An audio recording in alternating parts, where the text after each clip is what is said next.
मर्जी आपने बोला वृंदावन में सुअर कुत्ता है तो देखने को मिलते हैं, भूत भी मर्जी कैसे कैटेगरी के भूत होते हैं हमारे?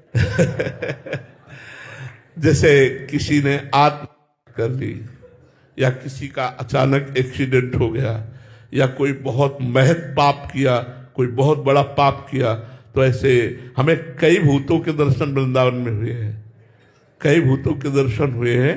वो संतों के पास अपना कल्याण कराने के लिए आते हैं।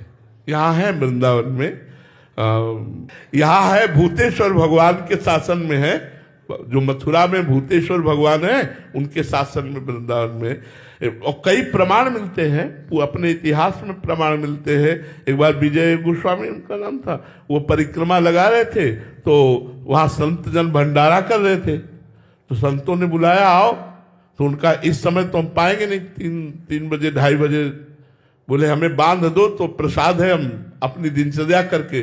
और जब दिनचर्या करके प्रसाद खोला तो अभक्ष पदार्थ, तो उनका ये क्या, संत भंडारा कर रहे थे, अभक्ष पदार्थ। दूसरे दिन गए फिर संत दिखाई दिए, तो उन्होंने कहा आपके द्वारा दिया हुआ प्रसाद इतना गंदा क्यों? तो उनका हम संत वेश में लेकिन हम भूत बन गए हैं। तो ऐसा नहीं कि धाम में भूत प्रेत आदि, पर यह कृपा होती है कि धाम का जीव धाम में ही रहता है।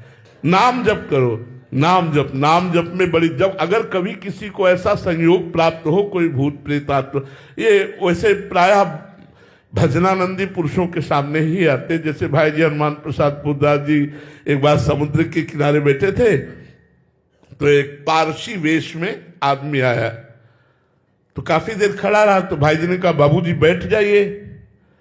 तो उसने कहा अब आप बोले हैं इसलिए मेरी हिम्मत पड़ी आपसे बात करने की, आप डरना नहीं। तो भाई जी ने कहा आप, हम क्यों डरेंगे भाई, आपसे क्यों डरेंगे? बोले मैं मनुष्य नहीं हूं, मैं भूत हूं। तो एक बार तो भाई जी को लगा कि भूत, तब उन्होंने कहा आप इतने सुंदर पोशाक में, बोले भूतों की भी कोटियां होती है।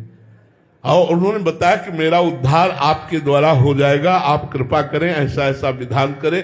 तो संतों के पास ऐसे, तो ये जरूरी नहीं कि आप वृंदावन भाग के आ जाओ तो यहाँ तुम्हारी, भजन करो, जहां भी रहो धर्म से चलो, शराब मत पियो, मांस मत खाओ, पराई बहन बेटी की तरफ गंदी दृष्टि मत रखो, धर्म से धन कमाओ, घूसखोरी मत करो,